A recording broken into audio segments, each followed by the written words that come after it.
It's Friday.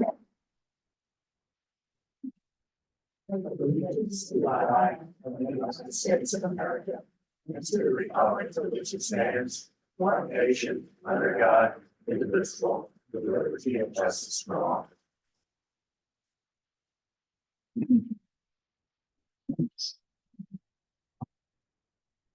Okay, for this session, we're switching things up a bit from normal.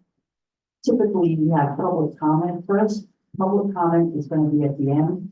If you remember last month, I think we spent 2 hours on the first page and many of you were complaining about it. So we're going to see if we can get through the other business first. We should go pretty quickly. So first up, we have ambulance service.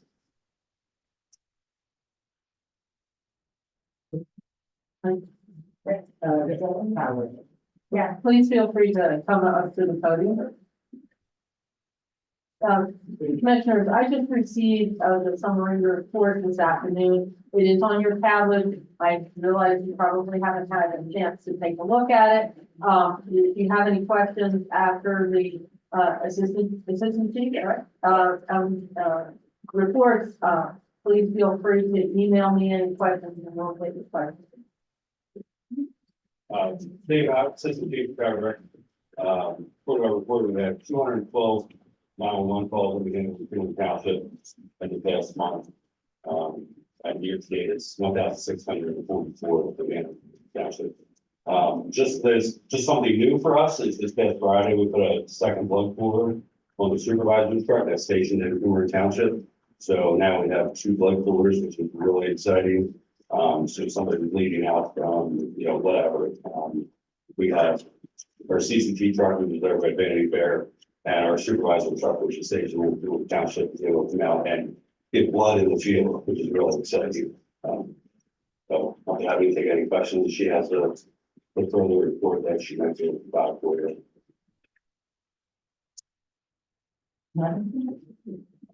Thank you.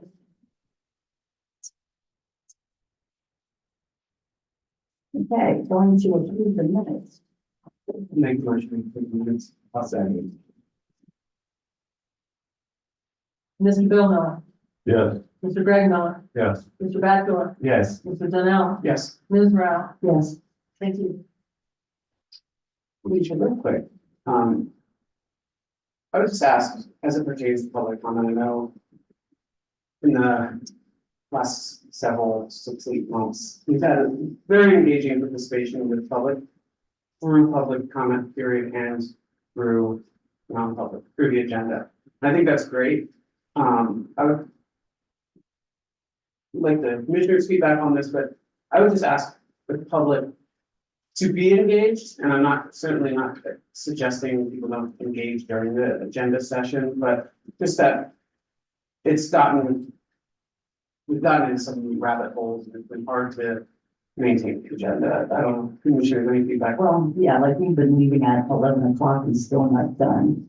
So we thought we gotta do something to get through the basic stuff. So I'm asking if everybody can hold their questions and comments to the end, and everybody will get to speak.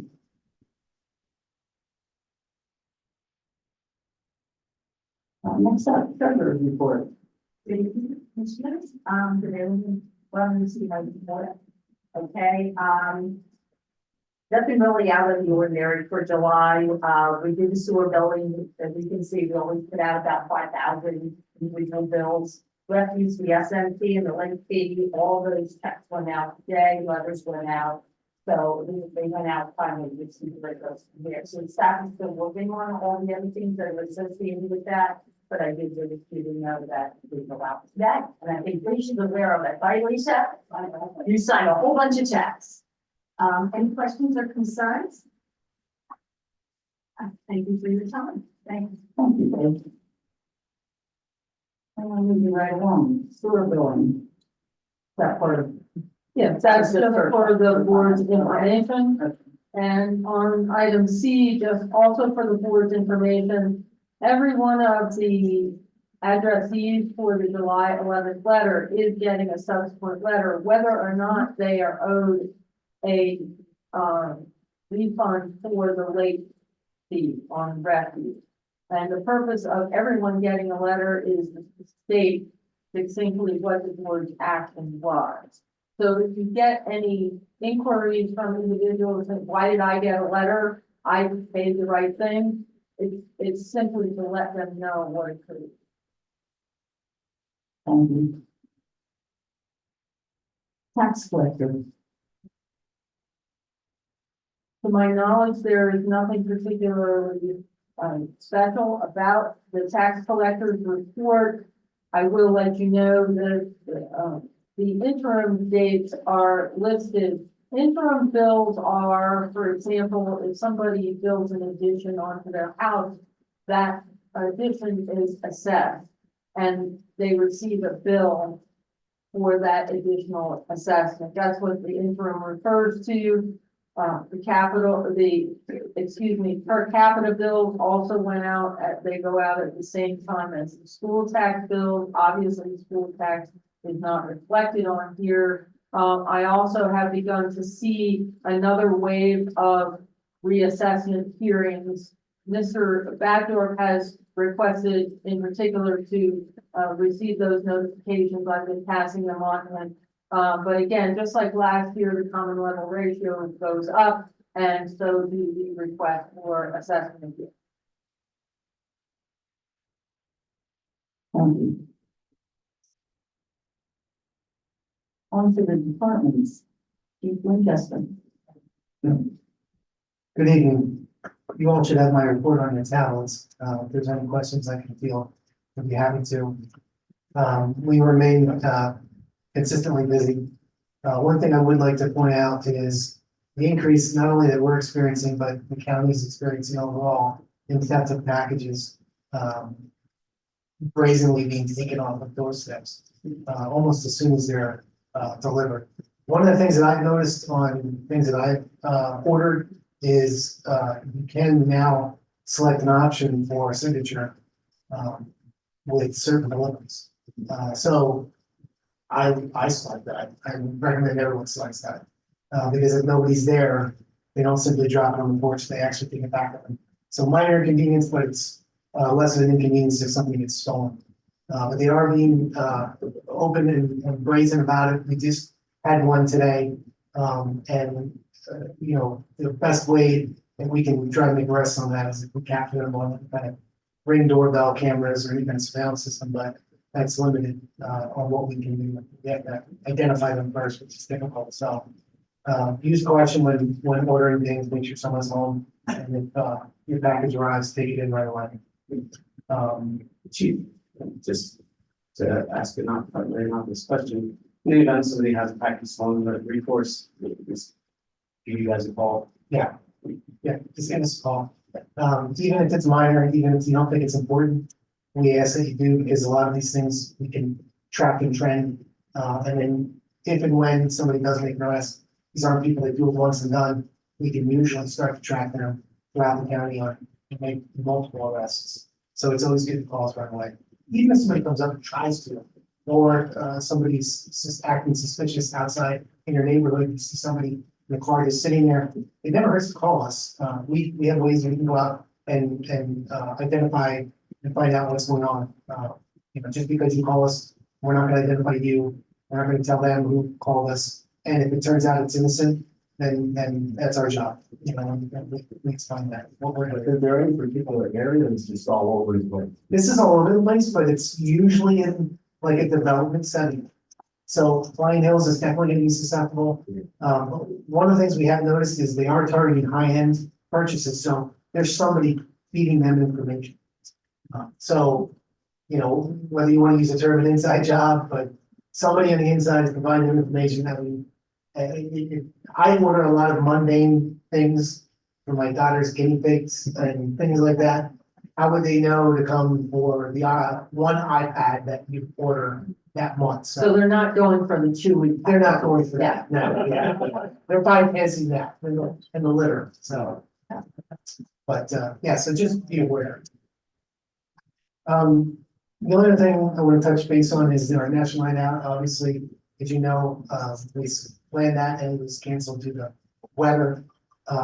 So one of the things I've been talking with Chief Brunswick about and Chief Hibner from Shelton and Brecknock is doing something along the lines of a trunk or treat. So we still have all this supplies, we still have a lot of stuff that we can definitely give away. So we're gonna try and organize a trunk or treat event this year and you know, more importantly, instead of giving the stuff away, but connecting with the community. So. And we'll plan accordingly next year, for the next next year. Forget my ignorance, talk treat is good. Yeah, like a trunk or treat, so we just would invite a lot of people, including PV, fire, whomever. And you set up in an area and it's called a trunk or treat, because you open your trunk and that's where you keep candy and the kids come around and give them candy, but it's more just kind of like a walk around, meet each other, greet each other, and get some candy. I got a question for you, Chief. This time of the year, you get a lot more solicitations. People walking around buying cellular news, whatever. Energy, you know, solar panels. What's the best way to handle that if they don't have a permit? The best thing to do is they have to display a permit. If they don't, is to call us. I wouldn't engage. I was just telling Bob right here a couple minutes ago. It's a little bit different, but we had a call go out for an individual firing a handgun on South 9th Street. And someone was walking their dog and confronted them to tell them that they shouldn't be doing that, which resulted in a couple shots being fired their way. So we're currently dealing with that right now, but it's along the same lines. You don't want to put yourself in any kind of danger, any kind of harm, so don't confront anybody. If they would come to your door and you're not convinced that they are legitimate and have a permit, there's nothing wrong with not opening your door. People can hear you through your doors, through your windows, through your screen door. I always tell that to people, it might seem a little awkward, you might offend somebody, but you want to be safe, so I wouldn't open the door, but to call us immediately, we track everybody who receives a permit, comes on my desk, I have to run criminal histories, which we do, we sign off on them. So we will know conclusively if they do or don't. So even if they say they do and you're just still not sure, you can absolutely call us. We can go out there and we can verify that they do. Because if they don't, then they will be fined for it. So definitely call us if you're, even if you're not sure what they're doing or who they are, you can give us a call. We can identify. You would tell them non-emergency, not 911. Correct, yeah. I mean, if you don't know that number, I always tell people you can call 911 and say, this isn't a true emergency. I live in Cumru Township. Can you give me the proper number? And they'll give it to you. But yeah, if you call the office, the 777-9595, that will come to us. And if we're not here, it goes to county dispatch, and we will be up. Along those lines, sometimes we get individuals soliciting that say, well, I got a permit from Moton. And you know, the actual address here is a Moton zip codes, even though the Moton post office is in Cumru Township, or Shillington. So some of these vendors will say, oh, well, I have a permit. See, it's okay to say, no, you're actually in Cumru Township. Cumru Township has 6 zip codes. Now, generally, we don't get people coming up from Birdsboro, the section of the township that has a Birdsboro zip code, but Moton and Shillington, we do get vendors like that. Feel free to still tell them, you're in Cumru, you don't have a permit. Okay, thank you, Chief. Next, fire department, Chief King. Good evening, Commissioners. I'll give my monthly report. It was quite a busy July also for us. If there's any questions, I've probably taken. If not, I'll keep moving since I have a couple of letters that from my department this month. Not under letter B, which is fire station construction. Consider pay application totaling $340,557.52, which I believe this needs to be handled in 2 separate motions because it's for 2 of the bribes. The number 1 is pay application number 2 for Fulton Construction. That includes building and site work in the amount of $264,857.52. I'll second.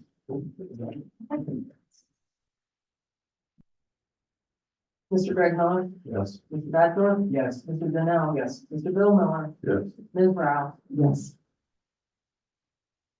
Number 2 under letter B is pay application number 1 for HB Fraser Company, so the electrical bribe, in the amount of $83,700. Shown. And Mr. Bachelor, yes. Mr. Donnell, Yes. Mr. Bill Miller, Yeah, Mr. Greg Miller, Yes. Ms. Brown. Yes. Thank you. Moving on, letter C is hiring and update. On Friday, the 16th, we onboarded 7 for the firefighters.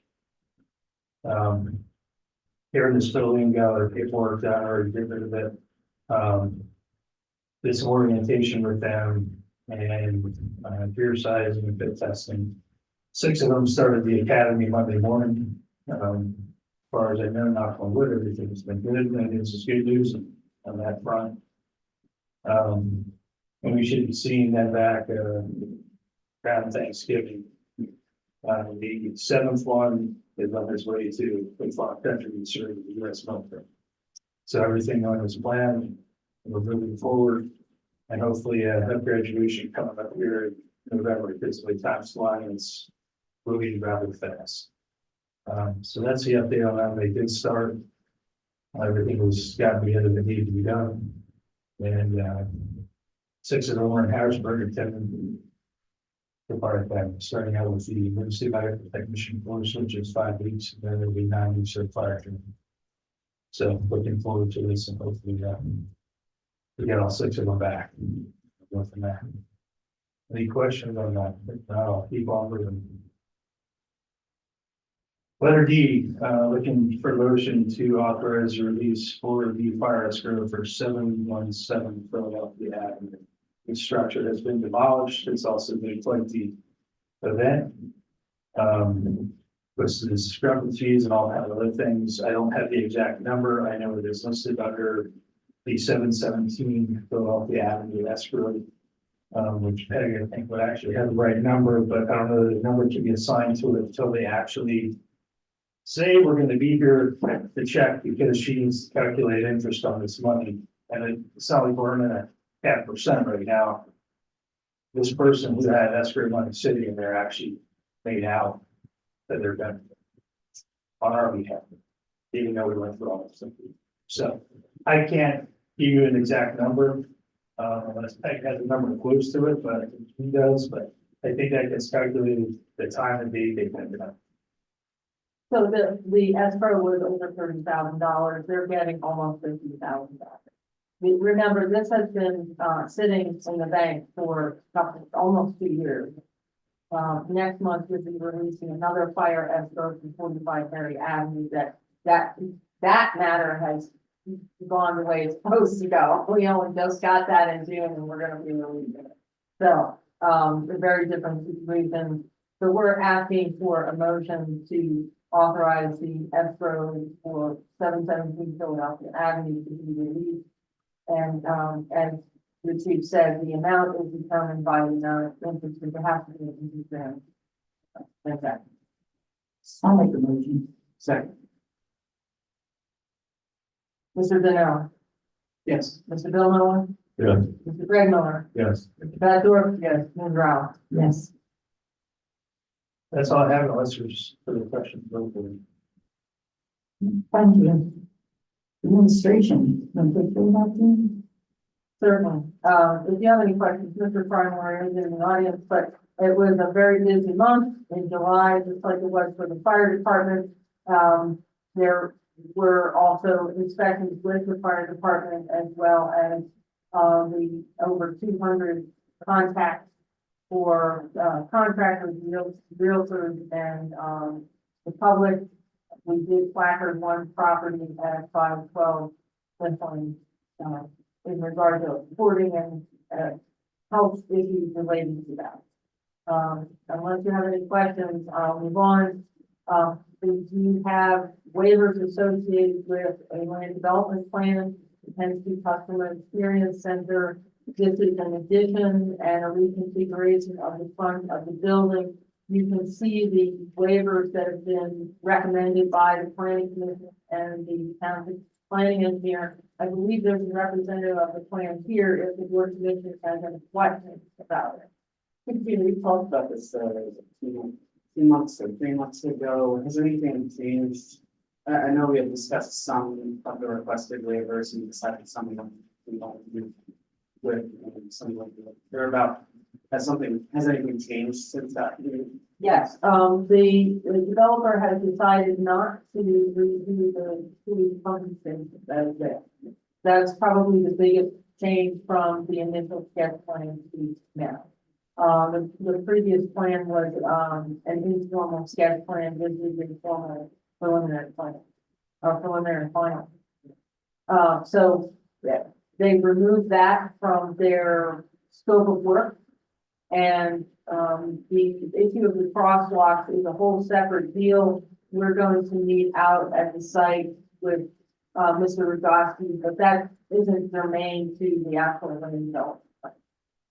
So the removal of the pumping station from the plan, I recall that being one of the important points in our last discussion.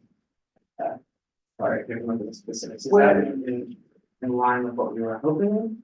Well, what my position was, and I believe, Mr. McNichol's position was, if they were going to redo the pumping station, we wanted to modernize it. We can't force them unless the solicitor tells me differently. We can't force them to redo the pumping station if they choose to remove it from their scope of work.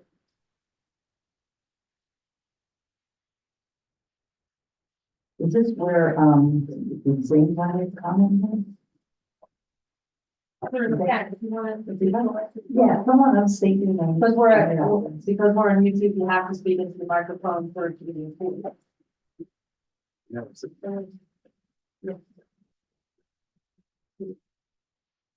You certainly can, if you wish. It's essentially a reconfiguration of the front of their building. The first one. If you want, you can just set it on a chair in front of you.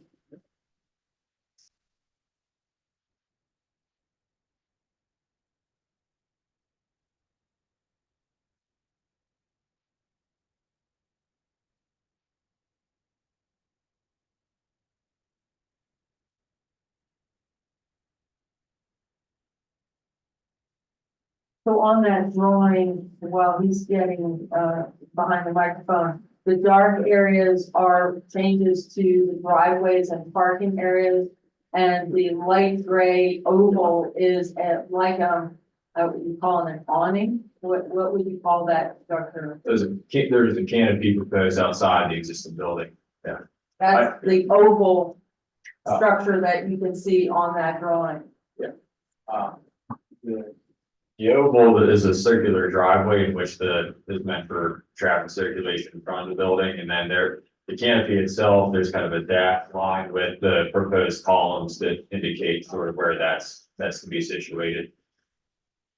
I'm going to speak a little bit about the project. It's you know, as was mentioned, this is the existing building, the Penske headquarters, 2675 Morgantown Road. I'm Zane Geis with Integrated Consulting, civil engineer for Penske. With me tonight, I also have Terry Cream, representative of Penske. This is a purely just exterior improvements project as they're trying to do a little bit of a facelift in front of the building, and interior to the building. They have some architectural work being done, but there are no building additions proposed. There are no changes in use being proposed. This is purely meant for improvement of the traffic circulation in front of the building, as well as to enhance the building for current employees and prospective customers to be able to see what Penske has to offer and be able to utilize that existing building, which is a bit outdated compared to the southern building off of Cape Boulevard, to enhance the interior training facilities for employees. As part of this, we are incorporating stormwater management into this. You know, originally we came with a sketch plan as a discussion for potential waiver of land development, and after discussion with the township, and we wanted to bring a clean plan forward for purposes of recording and make sure there are a lot of existing utilities, a lot of things going on out here. We did some extensive subsurface utility survey work as well to try and document as much of this as we thoroughly can. And as part of putting together the civil engineering drawings, we thought it'd be best to go forward with the full land development submission, and also incorporate the stormwater management, as we're required to get NPDS permit anyways because of the disturbance being over an acre, but. We haven't to take any other questions anyone has about the project. If just, if you could elaborate on the requested waivers and where they fall in. Sure. Sure. One moment here just to on myself. So, I mean, the first one is the waiver of preliminary plan requirements. So, because we think what we have here in our considered the preliminary / final plan is what we don't anticipate, obviously, any really major changes or anything like that happening in the future. We think all of the final design is really encapsulated in this plan, so we feel confident in submitting this as the final and meeting all the final plan requirements for the Saldo. The remaining waiver requests, the environmental impact assessment, community facilities impact assessment, utility impact assessment, come back to the fact that this is not a change in use of building additions, new construction. We don't anticipate any of these impacts that would come along with the new development to be associated with what's being proposed at the existing headquarters building for Penske.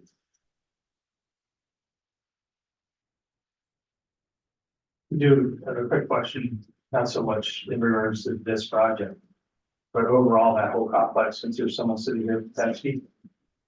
At what point may they consider bringing those buildings up to a better code stance from a fire protection standpoint? Because only one of them has stampers. And there's all these different projects happening down there, like floors being done, now this outside area and other things happening, but yet we're not focusing on a place that has a lot of employees and it's a huge building. There's a store we put together. I'm just curious if that's gonna come up somewhere in this, in the future, because there's all this modern stuff going on with the building, but yet we're not putting standpipes in, at least the minimum, where you do a floor, standpipes and sprinklers. As you do a floor, because they've got, I'm just curious from the fire perspective, if any of that's on anyone's radar down there. So there's a fire pump, there's a pond, adequate hydrant source, that this could happen, but all these other improvements are being done to make it look nice, but yet from a safety standpoint, I'm looking at when are we gonna start putting in some of these things and to make that building, bring it up to today's technology. And I'm just, since someone's here from Penske, I figured I'd ask that question. Yeah, I think this is gonna look nice, because you're right, it's outdated, like everything else, but I think there's some other things that can happen down in that building that just, I see why things are done, but from a fire standpoint, I'm looking at it from, like, hey, when we do some other things inside here that maybe the people won't see, the public won't see. But the people who need to see it will know it's there. You know, just curious. Well, I have someone sitting in the front, so thank you. Yeah, we actually, that's a good question. Sarah, would you like to come up?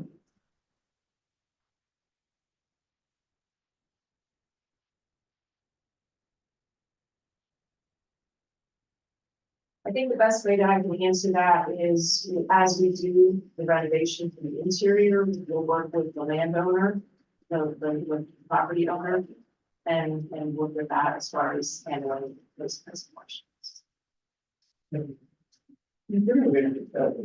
Bring up something we, when I lived in Philadelphia, I recall we were talking about doing something about our basement at the time. And found out we weren't able to make any substantial renovations unless we brought the basement up to code, which was to add an egress, fire egress to the basement. So I'm wondering, I guess, thinking about that and this, do we have anything at our disposal to enforce, like bringing something up to code? Maybe not in this case, but in the future, like the substantial renovations are then going to make it contingent on certain codes being met. I don't know if there's a solid concrete answer on that, but I can look back to Willie. If you exceed 50%, is what I've always been told. And so that's why you see a lot of renovations done in bigger buildings. And for anyone who's never been in Penske down there, you need to carry some breadcrumbs with yourself a trail, because sometimes you can get turned around inside there. And good luck coming out the same door you came in. Because you can go floor to floor from building to building. And sometimes I think things are lined up pretty straight across now. But again, it gets very confusing because when we had the fire in the cafeteria in building 100 that time, down at the bottom, there were some issues, but that's a building that doesn't have anything in it. But again, I think there's a limit. I was always told it's 50%. Well, obviously you take a building that size, 50% is pretty much redoing two buildings. So there's loopholes in the system as far as I'm concerned. I just figured I would ask the question because I've seen a lot of things being done now, because we do walkthroughs. We get to see it open, we get to see it partially done, and then we get to do a walkthrough completely. So we can add something to that if you'd like to, like, but obviously the mic got to get the microphone and other things, but I've always been told it's about 50%. Yeah, it's also with respect to change in use as well. If there's changes in use that would require, it's be brought up to the fire code that's in place today. But I'll rely on Wally for his expertise. Well, under the existing building code, we have a level 1, level 2, and level 3 alteration. Once you get into level 3 alteration, that is the whole building being renovated, and then it would have to be brought up to the code standards of today. If you do a level 1 or level 2, there's nothing that says you have to do the sprinkler system or anything like that. It's when you get into the level 3 alterations on the existing building code. Is that our building code, or is that? That's mandated by the state from the ICC. It's all the codes that we have now. We're under the 2018 building codes. Now, is that something we can add? Obviously, we can't take away, but can we add to that? You'd have to approach the UCC and have an amendment. But once the codes are adopted by Pennsylvania stands by themselves. We've got to go by what the code standards are in the code books that we have now. Remember, if you were in Philadelphia, they have their own rules.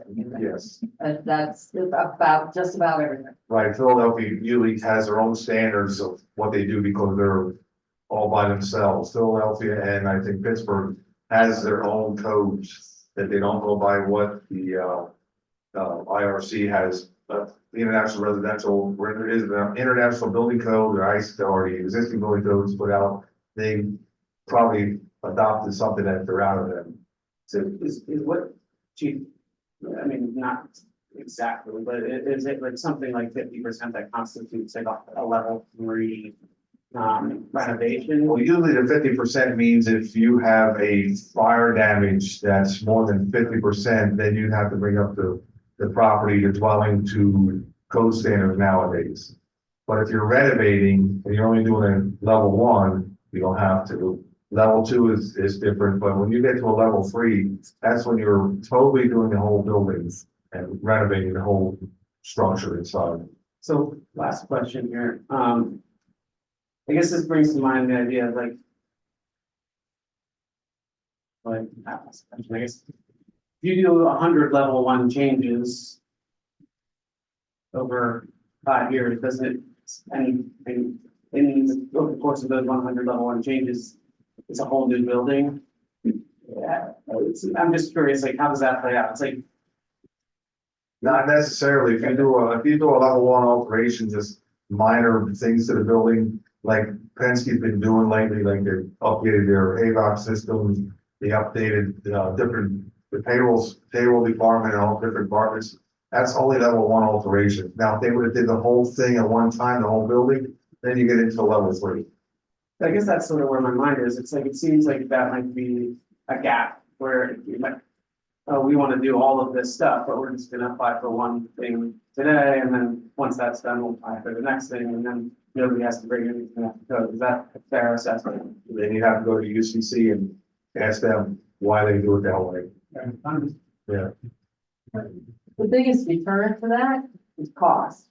Right. Because every time you have a new contract, you're gonna have more mobilization, you're gonna have more bonding. And so there, I understand what you're saying. And for instance, in regard to bid warrant, this warrant is not allowed. I understand exactly what you're saying, but the entity itself trying to lower their costs is going to run up against a brick wall at some point. And it will not be cost effective, at a certain point. The other thing is though, that's why having a consistent code staff is helpful, because if somebody tries something like that, he's gonna know right away. Oh, yeah. And it's, you know, I'm all for safety too. That's all about what the building inspector does. We're all about safety, but we have to go by what's in the books and what we're regulated by UCC. Yep.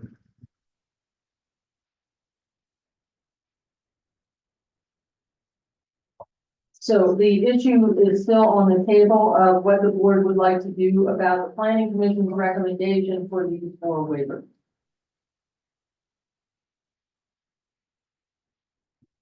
I think I would take the opinion of our planning commission in general.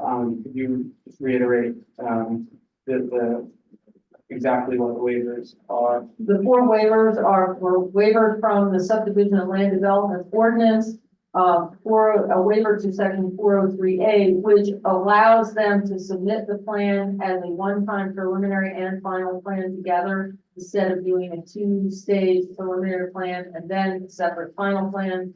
And, we've done this, I think, I had Patty count from about 2020 to 2023, we had over 200 plans that we allowed to go preliminary final, so this is not a new thing.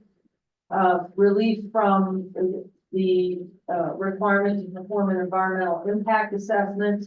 They do, as the gentleman said, they do have to have an NPDES permit, which is stormwater, which is the biggest environmental impact of this project. Relief from the need to perform a community facilities impact assessment. Relief to perform a utility impact assessment, and since they are not revising the pumping station, that is in the planning commission's opinion not necessary. So those are the 4 waivers. Move to grant waivers. One second. Mr. Bill Miller, Yeah, Mr. Greg Miller, yes. Mr. Baddour, Yes. Mr. Donnell, Yes. and Ms. Rao. Yes, Thank you. Thank you. thank you. The next item requires a little bit of explanation for, those commissioners who might have seen, my memo on the G drive. This might be repetitive. However, every October, every September, the township is required to adopt a minimum municipal obligation of funding required for each pension plan. Right now, we have 2 pension plans, the police pension plan and the non-uniform pension plan, which includes the firefighters. And there's a reason for the firefighters being included in the non-uniform pension plan, which is a whole separate explanation. Every September, we are required to adopt a resolution for each of the pension plans, which states the amount of money that is required for the township to contribute to those pension plans in the next year.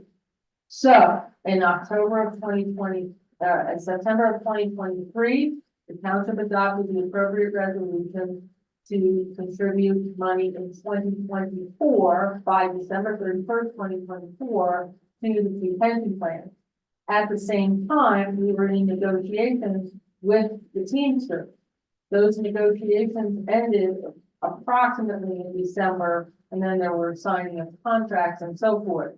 Part of the negotiations for the Teamsters was a consolidation of the pension plan from 2 pieces, not 2 plans, but 2 pieces of plan, defined contribution portion and a defined benefit portion, into one defined benefit plan. And that ordinance was adopted in December of 2023. We budgeted for an increased amount of the MMO during budget time in November and December of 2023. Peggy and I reiterated with the actuary the circumstances, and he maintains that he is recommending the township to revise the minimum municipal obligation resolution to what we have budgeted for the non-uniform plan, which is $425,000. Again, I want to emphasize that amount of money was budgeted because we knew at the end of the budget process, we knew that this is probably where negotiations were going to go, so we covered that expense. However, the state requires us to adopt a resolution, cementing that in writing, if you will. And so what we are asking this evening is for the Board of Commissioners to adopt a resolution to revise the 2024 minimum municipal obligation for non-uniform pensions to $425,000 to be paid by the end of 2024. The police pension plan, by the way, still is covered by the resolution that was adopted last year. Next month, we will be back talking about the 2025 minimum municipal obligation, because we're required by state law to present that to the board in September of the preceding year. So before we jump into this, I think most of the folks up here should be aware of this, if not all, but for the public's application as well.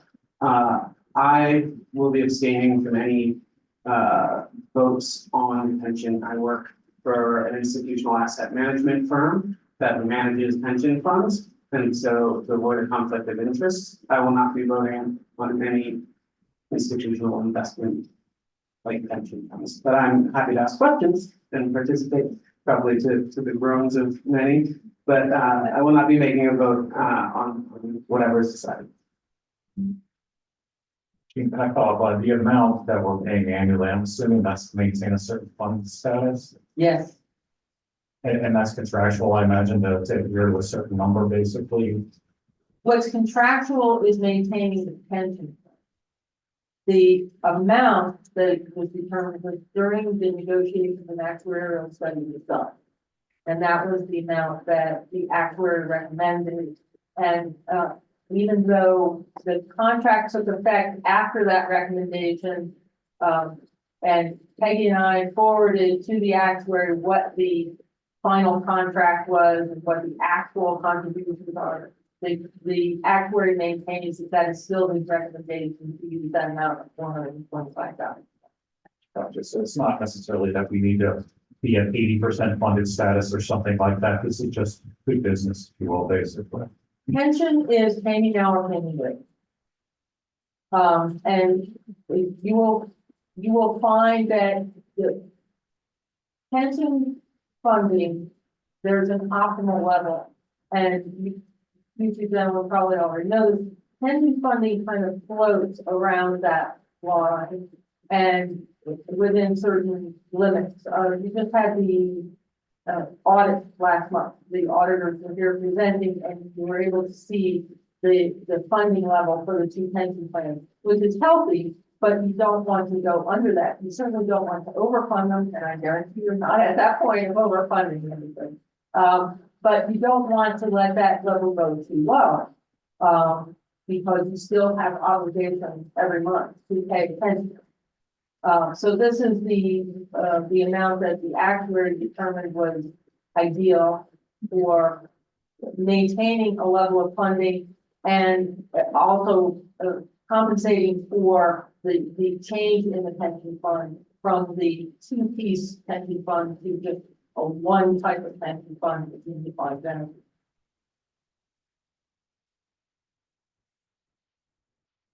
So what I would need from the board, if the board agrees to take the actuary's recommendation, is a motion to adopt the appropriate resolution. So moved. I'll second. Mr. Greg Miller, Yes. Mr. Baddour, Yes. Mr. Donnell, you abstain? Mr. Bill Miller, Yes. Ms. Rao, Yes, thank you.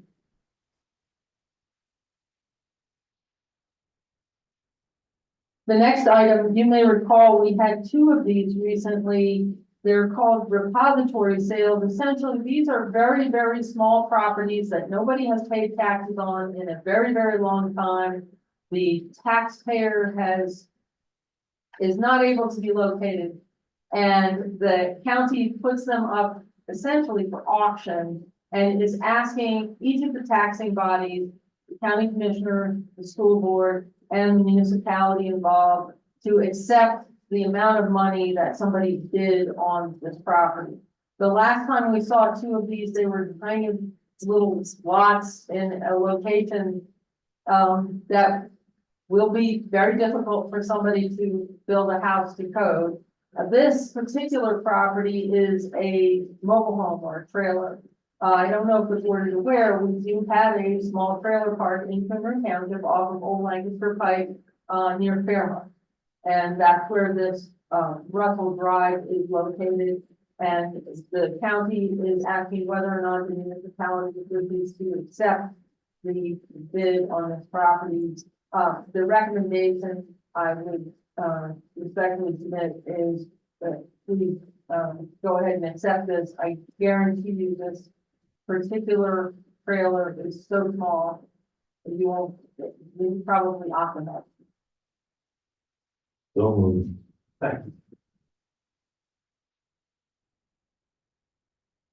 Mr. Baddour, Yes. Mr. Donnell, Yes. Mr. Bill Miller, Yes. Mr. Greg Miller, Yes. Ms. Rao. Yes. Thank you. That's all I have for agenda three. Okay, thank you, Jean. Next is Public Works with Bobby Campbell. Good evening, we do have an application for payment for Fine Hill Dragon. Yes, we just got it today, you know. We put it on the agenda in the hopes that we would get a specific amount today. We need a motion with two parts.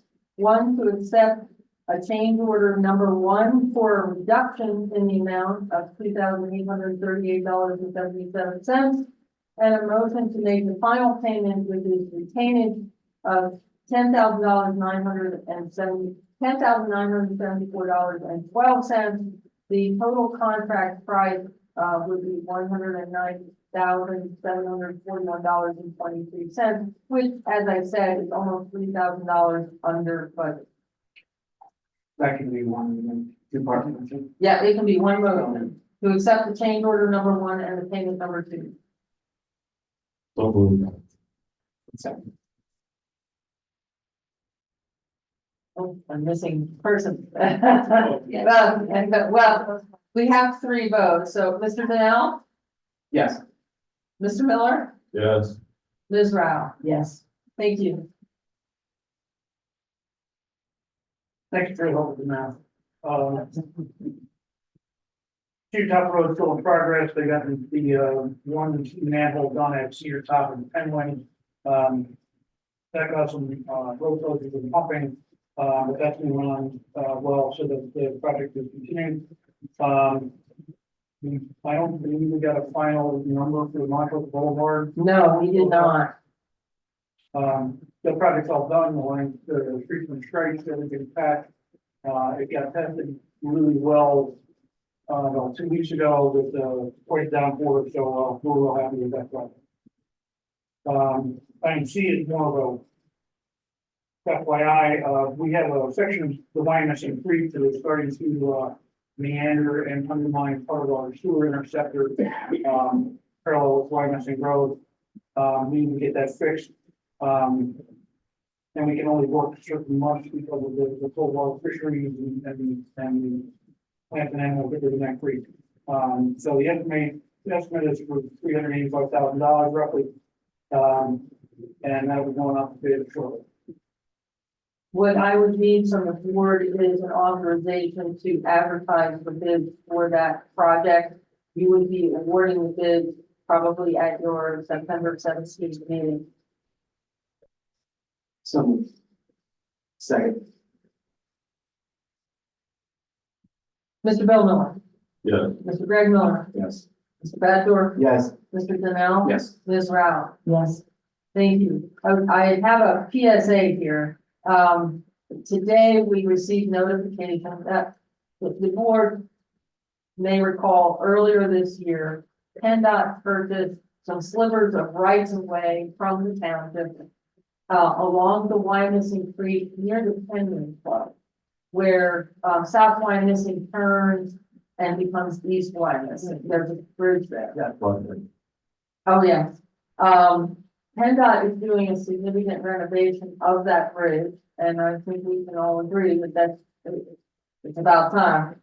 However, At the same time, we are working at Penland and Cedar Top and Werner Street, which is part of PennDOT's detour plan that they sent us today. I'm sorry, I don't mean to, that is not part of the detour plan. The detour plan has some discrepancies that Joe and I have talked about, and we may revisit that, but it will be unofficial, as we call the DPS report, that people just follow. When they can't go any further, they'll follow the DPS. Yeah, Mr. McNichols was correct. Those are not state roads, and the state is supposed to detour on the state roads. But as someone who lives in that area, I guarantee you that's where everybody's gonna be going. My point is this: if you're in that area after September 3rd, when the bridge is gonna be closed, don't use your GPS. Pay attention to all the signs, because both our construction project and PennDOT's construction project, it could be very confusing. And there's also a big event occurring at the old Guytronics, which is now Berks County's South Campus. The book bonanza is occurring September 20th.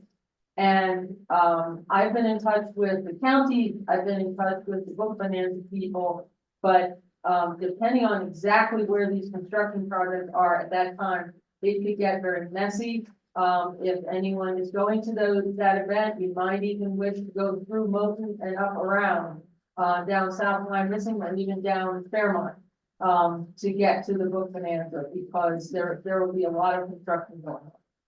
Is that something we could do like a PSA on the website or on Facebook or something? I'm just. Yes, I just received this information today, and also Mr. Rogoski is on top of it with the map. Just add what Gene mentioned, we just got notification from the actual contractor who's performing the street bridge rehabilitation project. They sent us a copy of the proposed detour route, which encompasses a section of Shillington Broad Street that ties into Welch Road, then Church Road in Cumru, and then eventually in the Moat, where then it will enter back onto I guess that's considered South Line Missing Avenue, changes from north to east to south.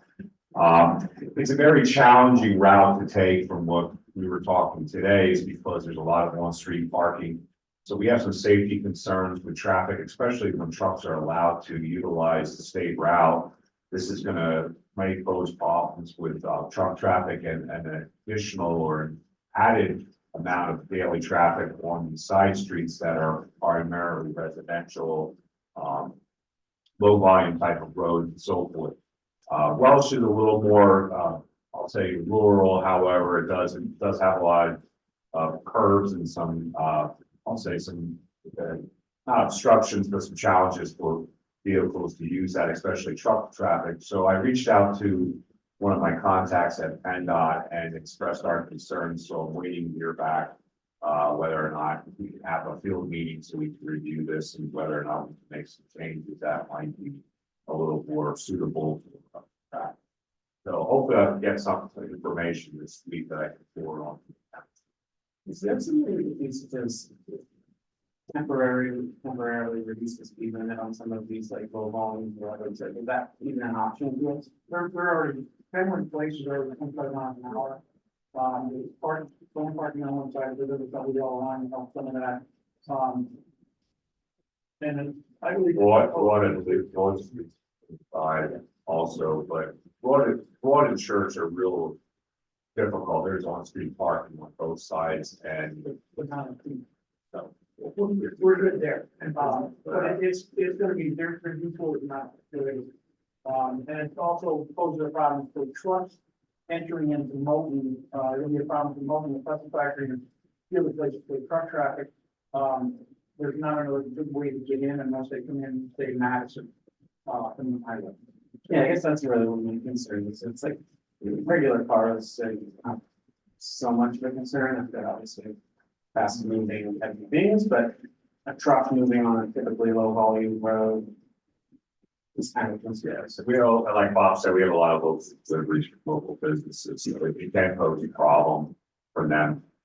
It's a maneuver throughout, just Welch and Church, as well as any of the other residential areas where route is going to take place. Thank you for letting me expound on that. That was unexpected. And conveniently though, Mr. Radowski is also an engineer for Schilling. So we have a lot of coordination here. So thank you. Yeah, we communicated with Shillington, Joe, and Molten Borough today. And just again to reemphasize, PennDOT project, PennDOT road, PennDOT bridge. And it got sprung on us today about 12:31 o'clock. That's all I have. Thank you, Todd. Next, Bill with the engineering report. Yes, just an update on the phase one of the Hunters Road. Construction progressing very well. We have the whole road stabilized. The contractor Barwis has installed the geofabric, the stone, and placed the base course, and also added stone shoulder back up. And we are planning or scheduled to have the final wearing course surface installed this Thursday, and then followed by the line painting. So hopefully we'll be able to open Hunters Road to public traffic. Right now, it's just restricted to locals only. We did receive payment application number 2 from Barwis, and includes those items that I just mentioned for a total amount of $196,137.98. We are still withholding 10% for retainage, for a cumulative total of $35,644.89. Our recommendation to the Board of Commissioners is to pay Barwis Construction for a total amount of $196,137.98. So moved. I'll second. Mr. Bill Miller, Yes. Mr. Greg Miller, Yes. Mr. Badger, Yes. Mr. Donnell, Yes. Ms. Rao. Yes, Thank you. That's all I have for this evening. thank you, Jim. And next will be Kelsey, the solicitor. Good evening. The only item under solicitor this evening is a continued discussion on zoning ordinance text amendment, which the board has previously discussed at the last several meetings.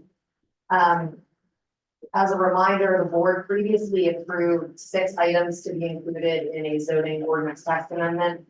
Those included the regulations for wind turbines, defining retreat centers and including permitted locations and regulations for those, amending the permitted uses in the MUGC districts, the fire access lane width to be expanded from 24 feet to 26 feet, inclusion of agri-tainment language, and inclusion of Airbnb regulations.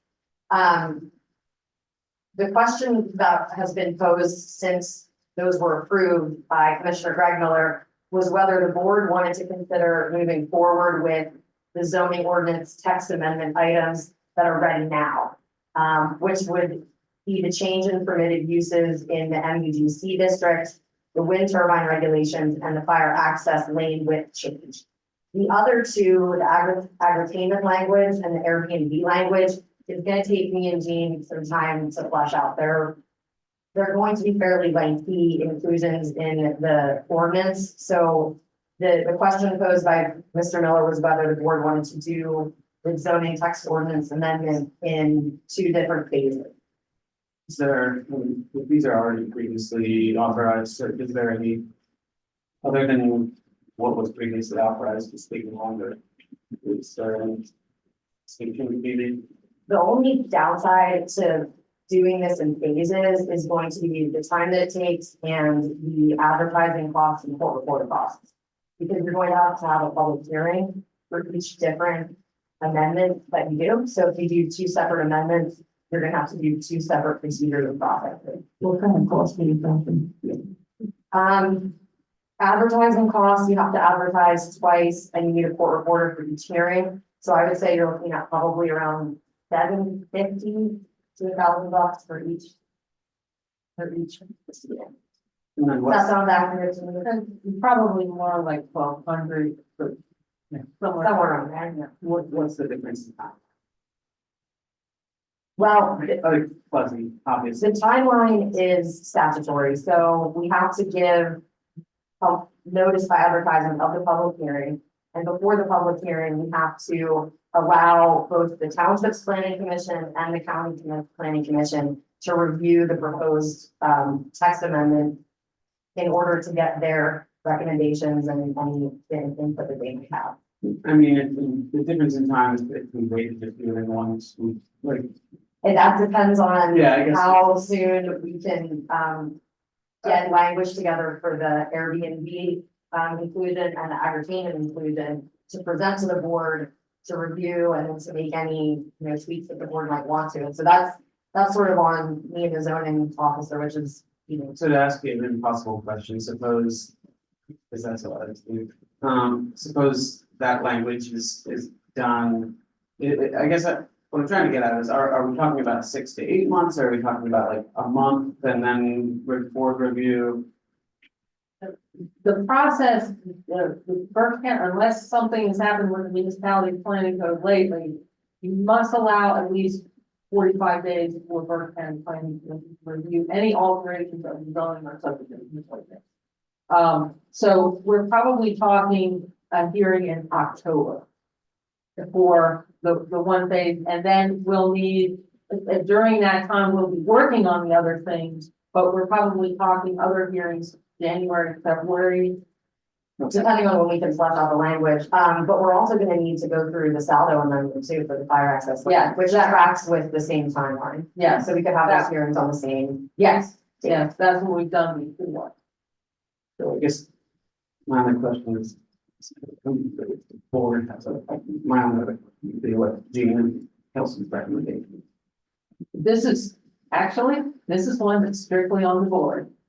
Do you want, the 2 sets of hearings? Because actually the first round would be the zoning ordinance minor, those speak text amendments and a saldo amendment for the 26 foot. That would be on one night. And then you would have another one, or you would wait. It's really a preference. It's the reason I brought it up, it's just that unknown, that's what you're trying to drive at, Andy, it's the same thing I was trying to drive at. Like, I couldn't get a good answer on it, and that's not a criticism by any means, it's just that it's an unknown. So we could be sitting here 6 months, 7 months, waiting, Yeah. My opinion is we should always apply it. I'm sorry, what did you say there? My opinion is that we should wait until everything's final. I can say that Gene and I did have a meeting, I think it was a week and a half ago, to go through some of the Airbnb and entertainment issues. So we are on track to probably have a draft of those by the next meeting. We are working on it, it's not like it's just sitting there. If that helps your decision to go off. So just now we follow the so suppose we can have a draft for the September meeting. At that point, assuming the board sees nothing we wanted to tweak or whatever, that language goes forward, and then there's a 45-day period that's statutorily required for the county executive review. Is that correct? That's correct. Well, that's correct. when you say draft, that's a draft for everything. Yeah, if you decided to wait, it would be a draft that includes all 6 of the items that have been previously approved. If you can get it by September, I would be fine with it. Yeah, I'm sort of thinking we should wait and save money. Okay, thank you.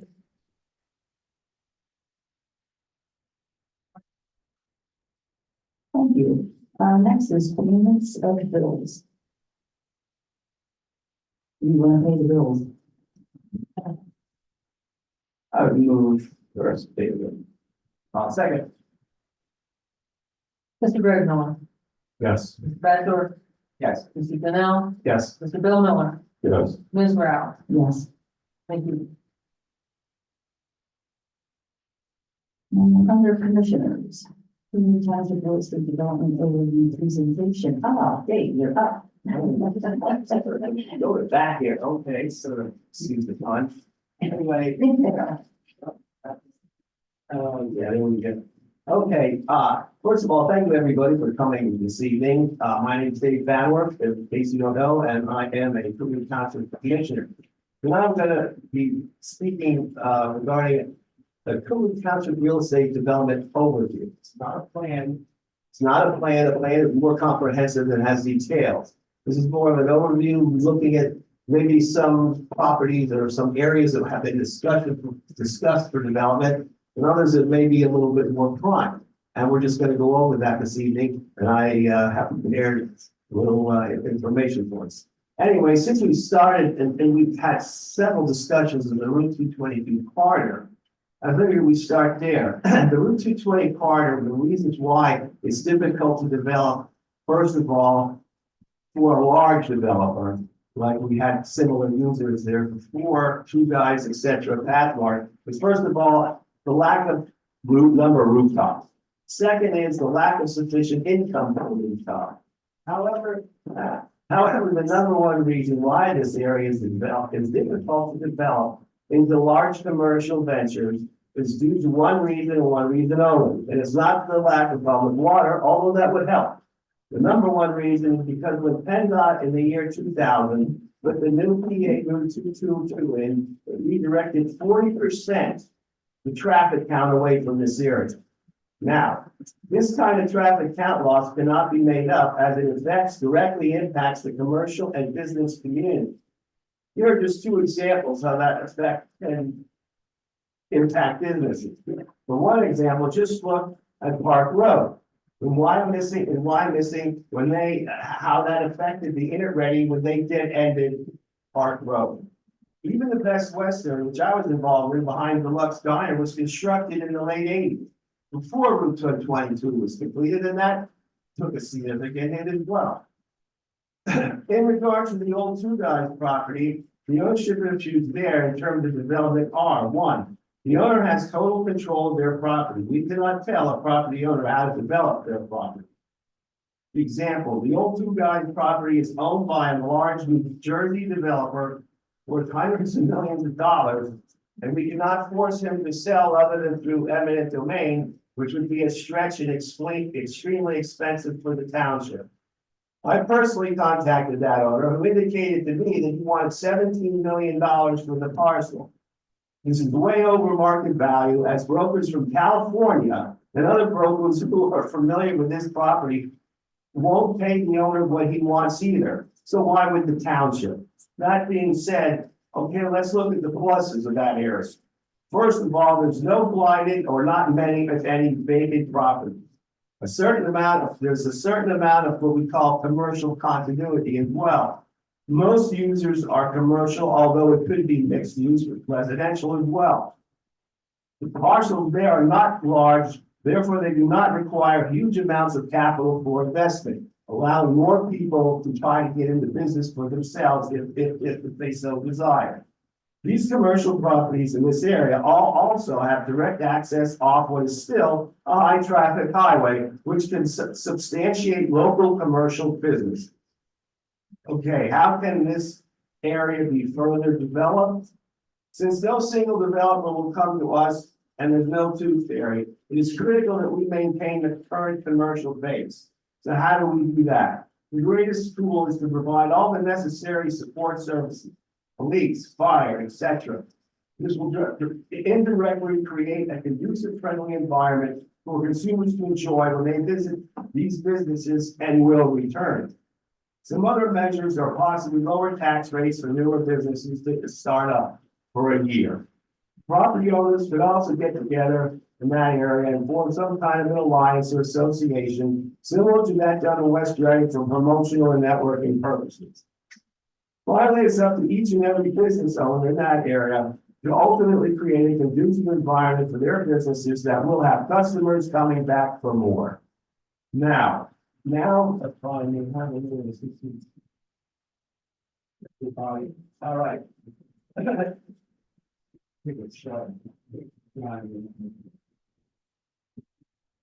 that we looked at an area that was kind of a little difficult or complicated to develop. Now we're going to turn our eyes on another property that the township actually owns. It's an asset to our everything else that we have besides our craft personnel staff. Right now, I'm going to go over and Bob brings it up. Okay, this is the possible or potential recreational development plan for the tightest station property that we own. Right now, Bob's got up there, these people coming over the bottleneck bridge. It's coming in towards the site. Okay, Bob, next, all right, there's a shot you can see of the. I'm confused on that one spot, Bobby. This is the vacated second Poplar Road. Right, Piece of property, this road, is the new Poplar Road, as we call it. yeah, And this is where we have our. oh, that's a wide angle, sorry, okay. So, okay. Next. Okay, there's a shot coming right straight across the bridge. To the left is where old picnic area that was supposed to be abandoned in that area. Thanks, Bobby. No, to the right, Bobby, yep, right there, that's the township property there. And then behind, across the street there, that's probably an additional 6.5 acres. Now, okay, the parcel is zoned general industrial. There's 7.8 acres of open level land with frontage along Poplar Neck Road. It has available, not on site, water and public sewer. These utility costs could be negotiated with other users in order to develop the project if required. There is, however, plenty of electricity on the site, phase plus. And there's a gorgeous shot looking over the bridge coming into our parcel, which is just as bucolic as one can imagine. Now, excuse me. Okay, the location of this property for commercial development is excellent. Situated between Route 422 and the Morgantown Expressway of the Pennsylvania Turnpike, the property turns off of PA Route 724 on the Poplar Neck Road and is very secluded away from homes and traffic. Okay, here's a shot under the bridge, or the shot of the river. There was once, I believe, I think that was one of the, one of the boat launches, if I might be mistaken. Hold on to upstream of this location. Okay, gotcha. So this area, like I said, is prime for development, and here are some of the possible uses. Okay, we're going back now in time, and somewhere in there is Hollywood Hank Carpenter, I believe, with the super shades. Going back to the 90s here, and then we have a chief with a great pair of legs. Coming up. Oh, now that's what's okay. You saw a before shot there with the picnic area. This is what it looks like now. All right, because we were forced to abandon that due to what was that body named Never on that land. Right. And you're gonna park there until the early 2000s, when the land was expanded. We required them to match up to the property. Which we did, when we bought what was called the Poplar Neck Park. Right. About a 5-acre park. It had billions. Yeah, Joe, there you go. There's Hollywood right there. We have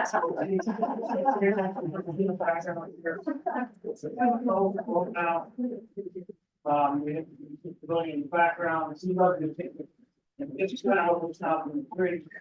There's a shot here. Oh, there's nice. There you go. So it's more like a building, but it's like, And all that was in that area that was covered up now with grass, and we had it, we battled, we lost that possession there. However, we have land that we could just flip that to and use that on our parts. I just wanted a quick ask, okay, I know exactly where you're talking about, but I don't know that everyone does. If we could talk. You may have like a map, a township map, you could possibly pull up, point people at. Not that where we're, just, I know exactly where. Yes, oh, for the airway site. Yeah. Was, And if you want to, I have. no, I Probably.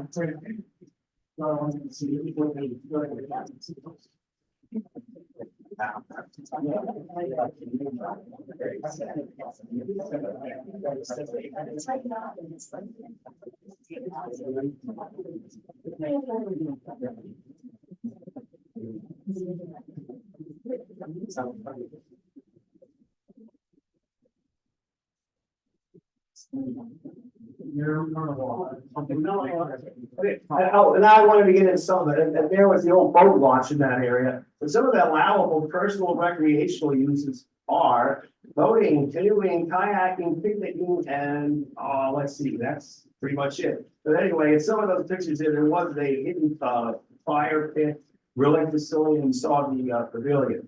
But anyway, our parcel has the same potential for the similar use as well. And if you don't know, this is the old Norway site, that we also have an acre recently, we now moved across the street, there's times where we use them down there, open second, till Saturday, company summer. Which is really the old pad. Yeah, in case you ever wondered what that was, that was a parking pad for the old picnic area, right, Bobby? Right, just, yeah, driving into the park, and Right. at the back there, and that's where everything was. What we got. Right. And here I thought I had this great idea until I got there, and then Bob said, no, you would be by 30 years. I said, okay, no problem. But anyway, so to kind of wrap it up, the allowable commercial uses though in that area, now these are just allowable. Theme park, casino, restaurants, retail, hotel, lodging, tour, baseball stadium, fitness center, water park, zoo, miniature golf, and driving range. All allowed. So at this point, what I would recommend is that first we must get an estimated value of what these properties were. First of all, I feel it's our fiduciary responsibility to know, and that's an asset, if nothing else. And then secondly, it's a double-edged sword. Once we have it, then it'll be out there that we do, and then we may have people sit and think, and then they'll be coming to us to find out and sit down and we can talk further. But I'd rather have a fish on the hook for $800 than. Why don't you say, that the landfill expanded in the early 2000s, and the DEP has a rule that there not be a recreational facility within 1,000 feet of a landfill, definitely an active landfill. Now, as everyone knows, that right now the landfill is entering into closure activities. Closure is a process. It is not, you don't just, it's not like closing a door, you're done. I do not know if there is a sunset on that rule. That is something that we would have to ask the DEP, but at the moment, you cannot have a recreational facility within 1,000 feet of that wall of the land. Our property, and that parcel, did that be used as parking under their ordinance or regs or what? Or there was nothing there. I don't know, we would have to ask. Right. We would have to ask. Because Gene, sorry, I was just gonna ask, so the one thing that came to mind, first of all, I'll say, I think, I love the idea of turning this, like, we don't have much blighted property, but if there is some, I feel like that nook of the township is maybe blight is the wrong word, but it's underutilized, I would say. So I think this is possibly a great opportunity, but the one thing that comes to mind is like what happened with the landfill expanding 20 years ago or whatever. Maybe I'm totally wrong here, but what I thought I understood was that the Western Berks landfill was applying for expansion to. We think they will, but they have not yet. In fact, this board will absolutely know when they apply because a public meeting is required at the host municipality. We believe that they will because Net Ed is very active in retooling the large substation that's out there. We know that as a fact because on Friday, they're bringing over 100,000 pound transformer through that area for the substation. And the connection between them is we believe that if Net Ed reduces the number of towers out there, right now, there are a lot of those very large electric towers. If they reduce the number of towers, that might give the landfill more airspace. But one, Net Ed isn't done yet, and two, expanding a landfill is about a 5-year process. So at the very least, we've got at least 5 years of reduced or almost no revenue from the landfill until they would get an expansion permit. How active will that be when they don't have to permit? I mean, are they allowed to cut off altogether? Well, it's their property. They say to get off our property nicely. But closure, regards to them closing the room. the closure period is 30 years. But my understanding is the first 5 years is the most active portion of the closure period. They will have people out there, you will see activity out there because they have to cover things. They still have to maintain the leachate treatment plant. They own the land, right? They own the land. And also they are converting, methane gas to energy right now. Right now, the methane is, I think, mostly flared off. Did they finish that project? Bill, these were. Okay. So our understanding is part of their closure process is converting flaring off methane to using it to produce electricity. And I believe that is part of the Med Ed project that's going on. They're going to be feeding some electricity to Med Ed. And it's, all this is tied together, but it takes time. And as I said, it takes about 5 years for an expansion permit to be totally approved unless a miracle occurs. Do we have any say in the approval of the public? Yes, when that public meeting occurs, that's a requirement, it's an executive order that's been in place in Pennsylvania for 25 years, that the municipality hosts a meeting for the DEP to take comment. So when we talk about expansions, to make sure I'm not making assumptions, we're talking about vertical expansion. They're not like expanding the footprint of their property. It's just going higher up in the air, making Mount Cumru a little bit higher. I can't tell you until they actually submit an application, but that's what they have told us verbally, is that they want to increase the airspace, not the footprint. There are certain restrictions to their footprint. For example, the High Hope Historical Cemetery is out there, and they have to keep a boundary around that cemetery, a setback from the cemetery. They also will probably not want to dig up the first cell, which is the northernmost cell of the landfill. Let sleeping trash lie, so to speak. So it's my understanding that they do not have an intention of expanding horizontally, but only verbally, but I cannot vouch for that until we actually get an application. So I guess the reason I asked you, again, I think this would be an awesome, fantastic utilization of that area, but my only concern there would be if they're gonna expand. then something happens again. I mean, I knew they were shutting down, but I figured it was for a 5-year period. But then again, you have the kind of, I don't want to say it, but kind of a recycled neighborhood in the sense that if this property, this parcel gets developed, yeah, enough, then you're gonna have enough people in the public here that like the, I would follow how that works. And, you know, you may have enough pushback that, you know, that permit might be denied. I mean, Nothing is written. All I can tell you is possibilities and probabilities. Nothing is written in stone. When we talk about hypothetically, the opportunity for them to expand horizontally, not just vertically. I guess how would that impact any potential utilization of our own property? They're not property that we're using, like they're not gonna kind of hemmed in right now. They've got the river to one side, they've got the towers on the other, and they've got our property. And something tells me the board's not gonna sell them on property in the landfill, but you got our property on another side, so they're kind of boxed in right now. So I don't think I don't think you need to worry about horizontal expanding, but I'm no expert. I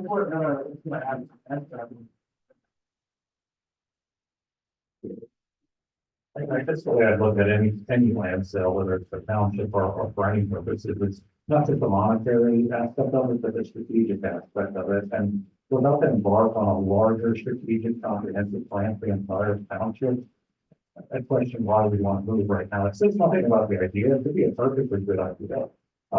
It's just kind of why move now before we get into the bigger picture, which may or may not fit in the bigger picture once the experts start reviewing the land for usage. Yeah, I mean, I think this is something we should fully incorporate into this greater, like, I mean, absolutely. In my mind, this sounds like potentially a great utilization of land. I don't know if anybody disagrees, but it just seems like something we should definitely bring into those conversations. Absolutely, I agree with that. I'm just saying it's something that should be explored to your point, Andy. I wouldn't want to move on anything right now. Is not what I'm saying. I think what Dave's getting at is getting approval for an appraisal on the property, see what it's worth. And see if we get any interest from anybody about movement on the property.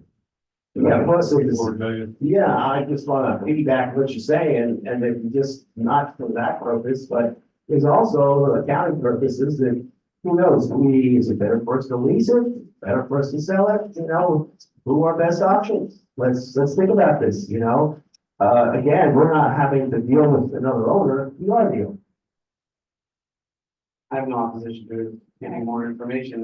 Peggy, do you have anything, any input on information there in terms of asset valuation, things like that? I think it's a good idea to have on the property, right?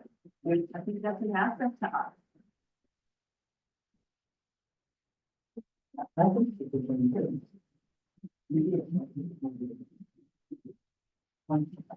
Sorry, holding off questions to the end. Okay. I'll make a motion to get the land appraised. And normally it costs what, $800? Yes. So usually use Bel Air. Yeah. I'll second. Mr. Bill Miller, Yes, Mr. Greg Miller, yes. Mr. Badger, Yes. Mr. Donnell, Yes. Ms. Brown. Yes. Thank you.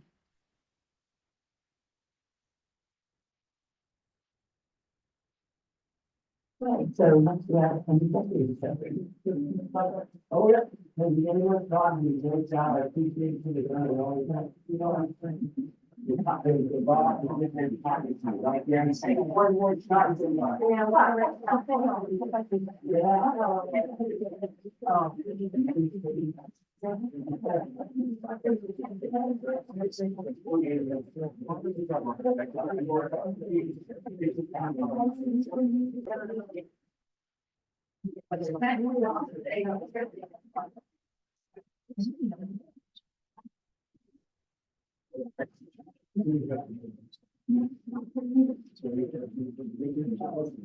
Yeah, there will be one vote.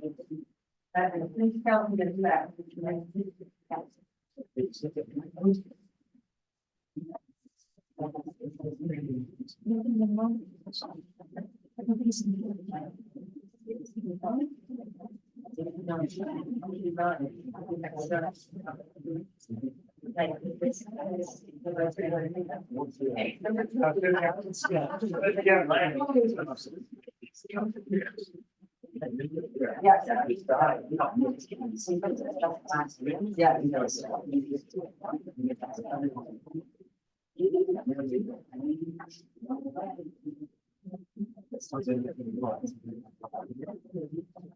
We'll let Chelsea talk with it.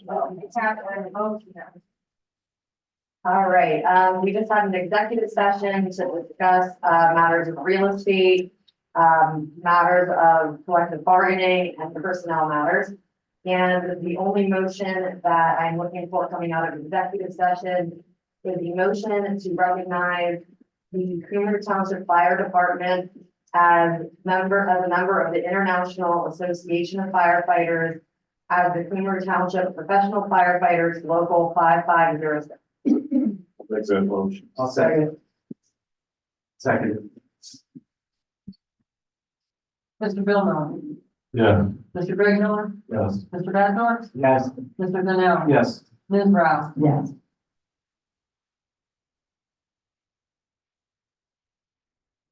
Okay. All right, so we're gonna move to public comment, obviously. One of the things that we talked about is there is a 3-minute time limit on public comment. We're not gonna sit here with an hourglass and time anybody on a 3-minute comment. We're just gonna ask people to try and self-regulate a little bit, because we have been running quite a bit over.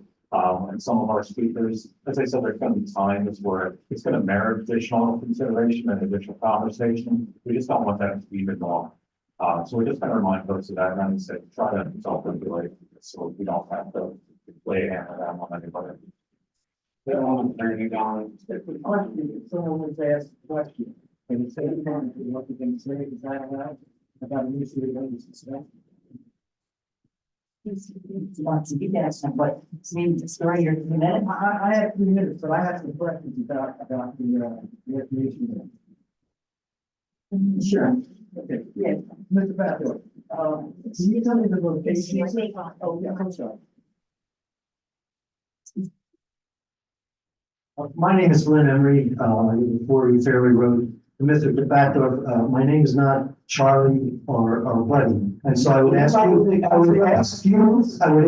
giving you respect. Sir? Yes. Okay, fine. I'm just asking for the respect that I give you when I call you Let's Mr. not DeFacto. start this off the wrong way. Yes, and you should freely know that you're Asking respected. questions and we set the posture. Okay, I will. I'm not sure the location of that particular area. I do a lot of bicycling. I use a lot of recreation areas and I'm happy to see some recreation come here. I kayak, I cross-country ski, I do everything, and I bike back in there. What is the relationship of that lot to the project that the plastic refinery guy that was here a while ago? It's adjacent to it.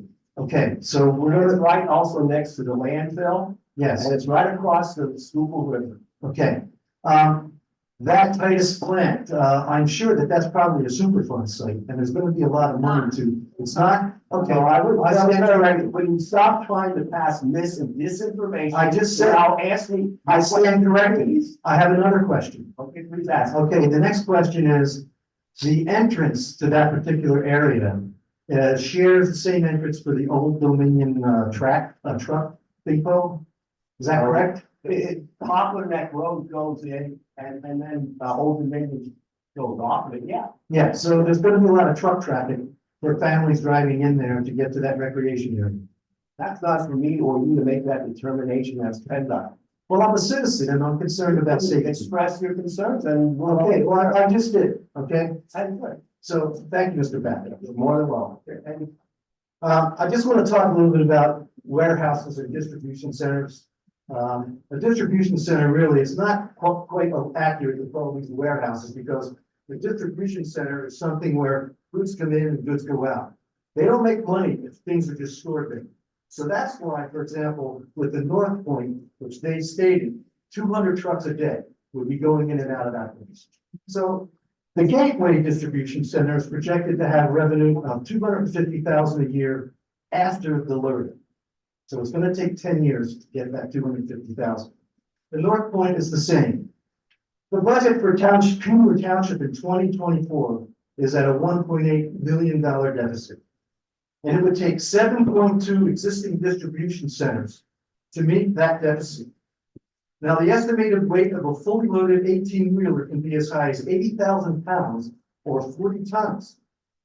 And the estimated vehicular traffic generated from a DC the size of North Lane is going to be up 200 trucks a day. So you multiply that by 7.2, and you get 1,500 trucks a day. You get are you up here to ask questions or are you over here to? No, I'm here to make a statement. It's a comment. I'm allowed to make a comment. Pardon me for talking while you interrupt. Oh, no, we're more than happy to hear you. Okay.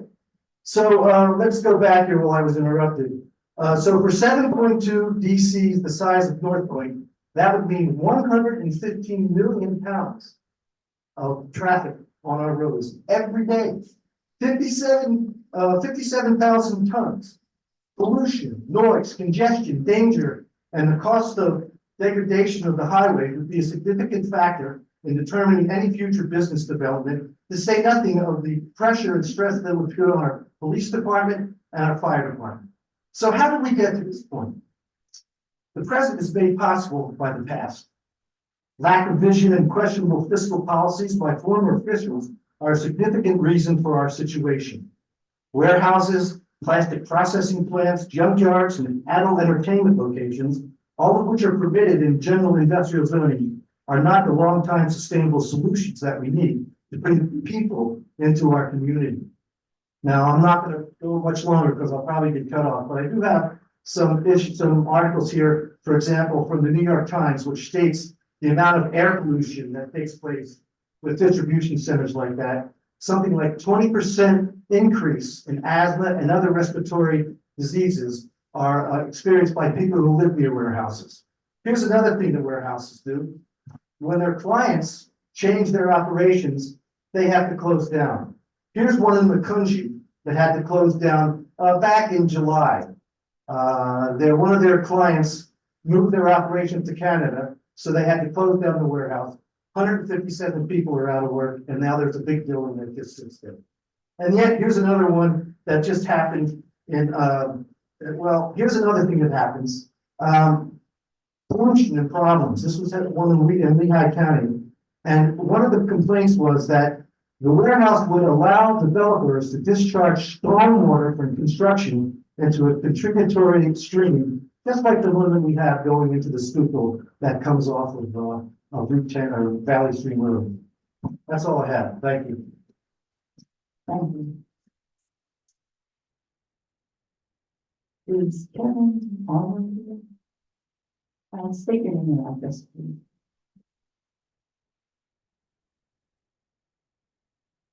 Farmer, 33 Pond Drive.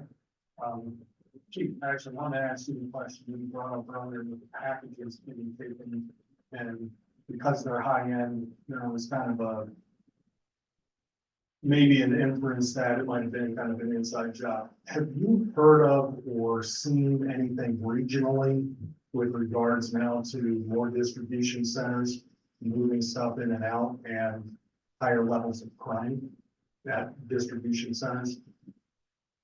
No, I'm not. Okay. There are things within Prop 47 in California that we need to be careful of.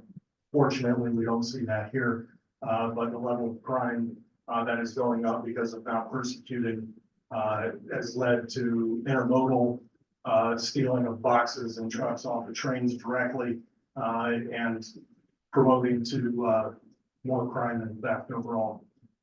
Now, I'm trying to remember what I ultimately came for. Comprehensive community planning. So first of all, thank you for setting up the YouTube. It's actually very good. We don't have to wait 3 months to see see what's actually going on and the behavior, unfortunately, of some. We do see it, and you do represent us, and I would hope that we have more of a decorum around here of development. So, that being said, I'm glad to see the $63,000 pass. I think there should be consultants here. We had a comprehensive community plan. The comprehensive community plan took side turn a little while ago. I think there is opportunity. I think there are a lot of people in this community that can step up and maybe have different ideas or different perspectives. So I was glad to ultimately hear of the MedEd potential extension.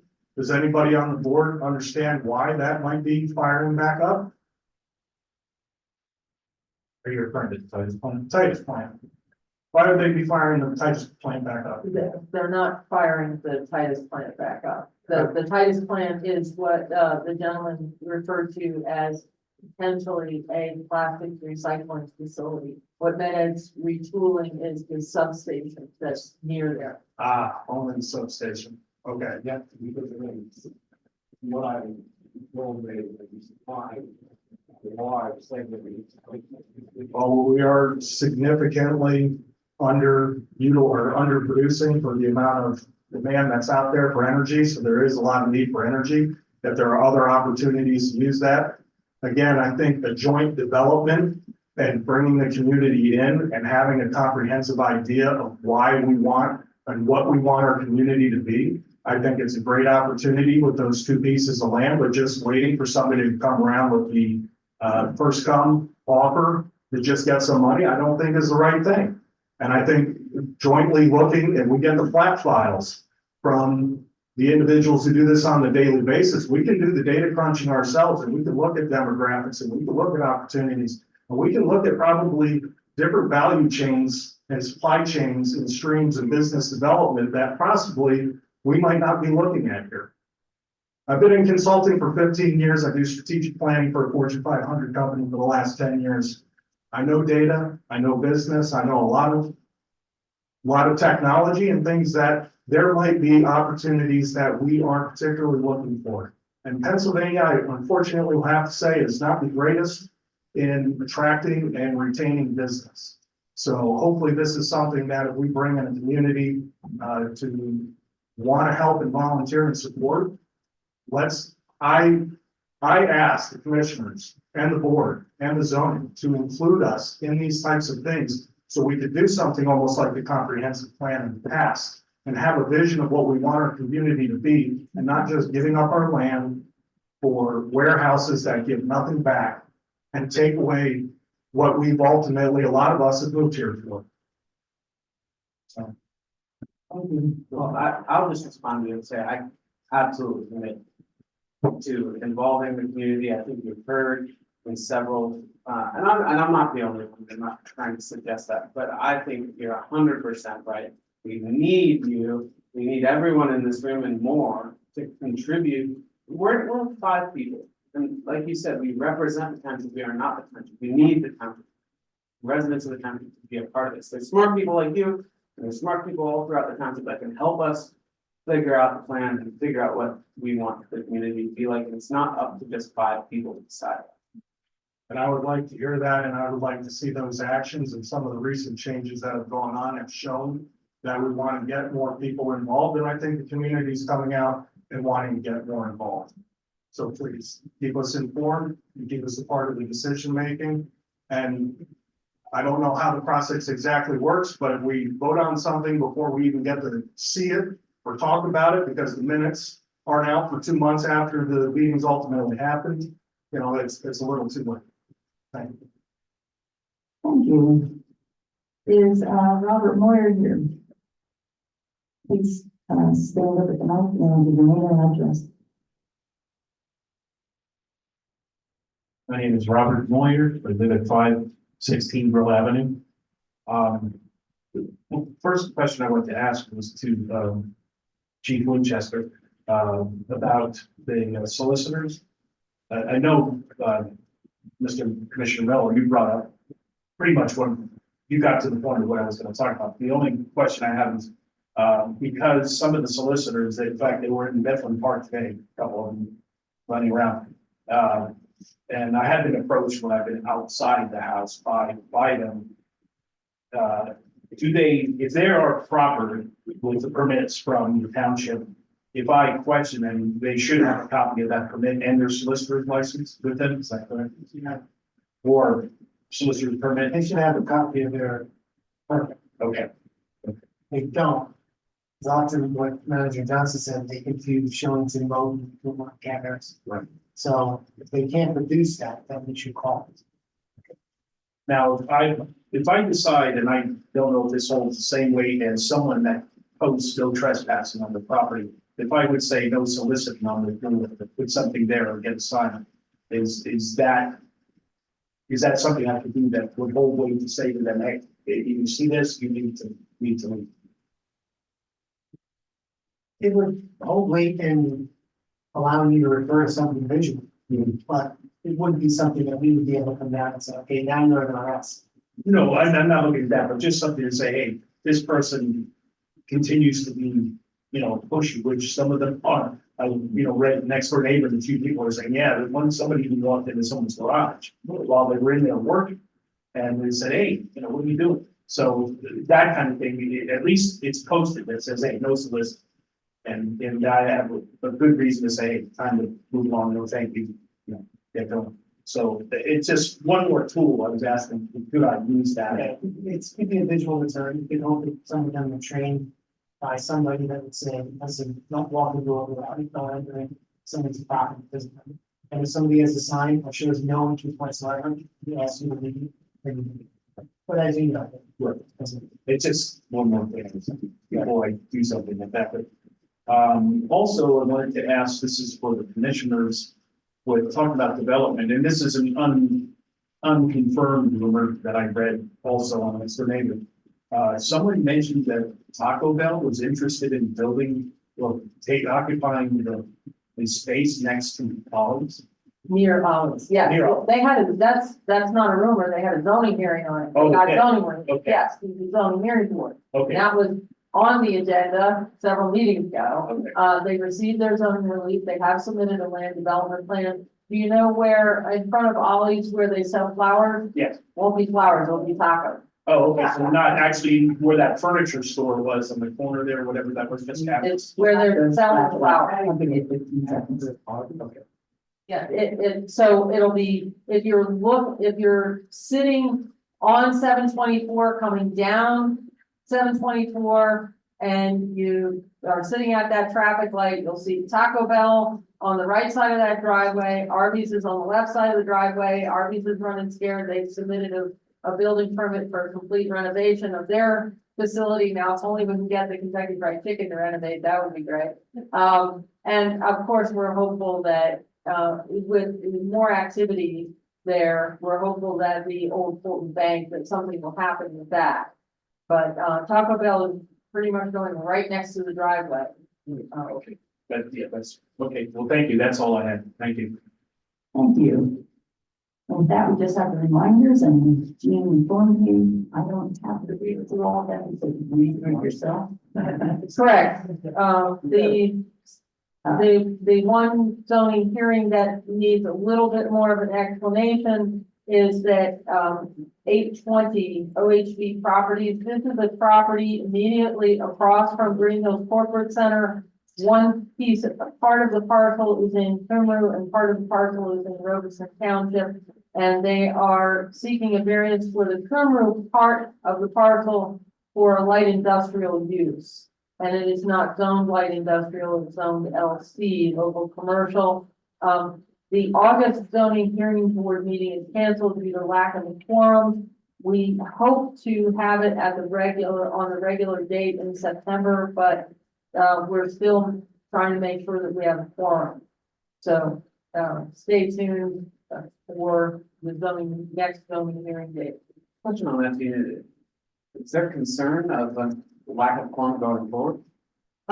Yes and a no. The no is that this is extremely unusual for the one person, the chairman is not available in August and is not available in September. That's unusual. However, that being said, we only have one zoning hearing board alternate, and as I told this board before, there are 2 other alternate slots available if you know anybody who might be interested in being a zoning hearing board alternate. Alternates do not typically vote except when we need to tap them to fill in the quorum. Zoning hearing board consists of 3 members. 3 members are required for a quorum. And we only have 1 alternate at this time. So that's all I wanted to say about the reminders. It's just that it's a little bit tentative with zoning hearing boards. And then you can see the planning commission meeting is changed to the 2nd Monday due to the Labor Day holiday. And Taco Bell will be reviewed. All right. Do I hear a motion to adjourn? I need a motion. That's all right, man, I don't mind being too.